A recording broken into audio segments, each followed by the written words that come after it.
नमस्कार दोस्तों, स्वागत है आप सभी का आपके अपने YouTube चैनल में। तो दोस्तों, आज के वीडियो में बात करेंगे राजस्थान के प्रमुख राजवंशों की। तो दोस्तों, इस टॉपिक में हमने आज के वीडियो में 10 प्रश्न लिए हैं और इस टॉपिक के 1 या 2 वीडियो आप लोगों के लिए और बनाए जाएंगे। तो दोस्तों, बहुत ही महत्वपूर्ण प्रश्न है, इन प्रश्नों को आप ज़रूर देखिएगा। और पहले प्रश्न की बात कर रहे हैं। पहला प्रश्न है, राजस्थान के दूसरे साके के समय चित्तौड़ का शासक कौन था? ऑप्शन है राणा हमीर, रावल रतन सिंह, विक्रमादित्य, उदय सिंह।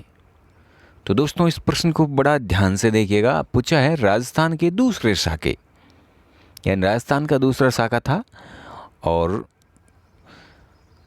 चित्तौड़ का प्रथम साका था। इस प्रकार से आप इस प्रश्न को समझ सकते हैं। तो इसका राइट आंसर क्या होगा? राइट आंसर होगा रावल रतन सिंह, क्योंकि राजस्थान का प्रथम शाखा तो 1301 में हुआ था, जो रणथंभौर में था, और चित्तौड़ का पहला शाखा हुआ था 1303 में, जो राजस्थान का क्या था? दूसरा शाखा था। इस प्रकार से अगले प्रश्न की ओर बढ़ते हैं। अगला प्रश्न है जो काफ़ी बढ़िया प्रश्न है। किस शासक को विषम घाटी पंचानन कहा जाता है? राणा लाखा को, महाराणा हमीर को, पृथ्वीराज चौहान को या महाराणा कुंभा को? विषम घाटी पंचानन किस शासक को कहा जाता है? तो इसका राइट आंसर होगा महाराणा हमीर को विषम घाटी पंचानन कहा जाता है। और अगला प्रश्न है, किस शासक के शासनकाल में पिछोला झील का निर्माण हुआ था? यानी पिछोला झील का निर्माण किस शासक के शासनकाल में हुआ था? तो ऑप्शन की ओर बढ़ते हैं। ऑप्शन है राणा लाखा, मोकल, राणा कुंभा या उदय सिंह। तो पिछोला झील का निर्माण हुआ था राणा लाखा के शासनकाल में। एक बंजारे ने इस झील का निर्माण करवाया था। और राणा लाखा के शासनकाल में उदयपुर में जावर क्षेत्र में एक चांदी की खान निकली थी। और अगले प्रश्न की ओर बढ़ते हैं। अगला प्रश्न है, सारंगपुर का युद्ध किन के मध्य हुआ था?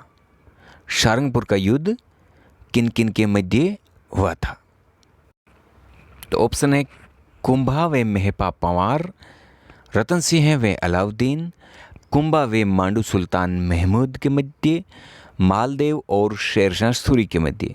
तो इसका राइट आंसर क्या होगा दोस्तों? इसका राइट आंसर होगा कुंभा व मांडू सुल्तान महमूद के मध्य हुआ था ये युद्ध सारंगपुर का, और ये हुआ था 1437 में। अगला प्रश्न है, निम्न में से कौन महाराणा कुंभा के राज्याश्रित विद्वान नहीं थे? दोस्तों, महाराणा कुंभा से संबंधित उनके लिखे हुए ग्रंथ पूछे जाते हैं कभी कभी, और इस बार हो सकता है विद्वान पूछ ले। तो ऑप्शन है कान्हे व्यास, रमाबाई, अत्रि भट्ट या सूरदास। तो इसका राइट आंसर होगा सूरदास, जो महाराणा कुंभा के राज्याश्रित विद्वान नहीं थे। और अगला प्रश्न है, महाराणा सांगा का राज्याभिषेक कब हुआ?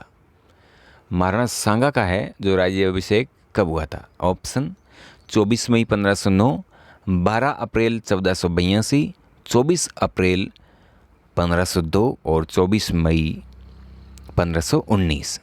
तो इसका राइट आंसर होगा 24 मई 1509 को राणा सांगा का राज्याभिषेक हुआ था। और दोस्तों, एक ये तिथि है 12 अप्रैल 1482, इस दिन राणा सांगा का जन्म हुआ था। और प्रश्न संख्या 7, ये प्रश्न दोस्तों काफ़ी बढ़िया प्रश्न है। खानवा के युद्ध में राणा सांगा के घायल होने पर राज चिन्ह किसने पहने थे? ऑप्शन झाला बिद्दा, झाला अज्जा, राव गंगा या मेदिनी राय। तो इसका राइट आंसर होगा झाला अज्जा। तो दोस्तों, झाला बिद्दा और झाला अज्जा में कन्फ्यूजन होता है, तो राणा सांगा के थे झाला अज्जा। और अगला प्रश्न है, राणा सांगा की मृत्यु कहाँ पर हुई थी? ऑप्शन है चित्तौड़, इरिच, कालपी और चावंड। तो राणा सांगा की मृत्यु हुई थी कालपी नामक स्थान पर, और इसी से जुड़ा हुआ है एक स्थान है इरिच, और इस स्थान पर राणा सांगा को जहर दे दिया गया था और फिर यहाँ आने पर उनकी मृत्यु हो गई थी। और 9वां प्रश्न है, गोरा व बादल किसके वीर सेनानायक थे? मालदेव के, रतन सिंह के, सांगा के या फिर पृथ्वीराज चौहान के? तो इसका राइट आंसर होगा रतन सिंह के वीर सेनानायक गोरा व बादल थे। और अंतिम प्रश्न है, चित्तौड़ के दूसरे साके में बहादुर शाह का सेनापति कौन था? चित्तौड़गढ़ का जो दूसरा साका हुआ था उसमें बहादुर शाह का सेनापति कौन था? जलाल खान, रूमी खान, राणा सज्जा या कोई नहीं? तो इसका राइट आंसर होगा रूमी खान। तो इस प्रकार से दोस्तों ये 10 प्रश्न जो बहुत ही महत्वपूर्ण थे आज के वीडियो में जाने, और इस टॉपिक से संबंधित 1 या 2 वीडियो आप लोगों के लिए और बनाएंगे।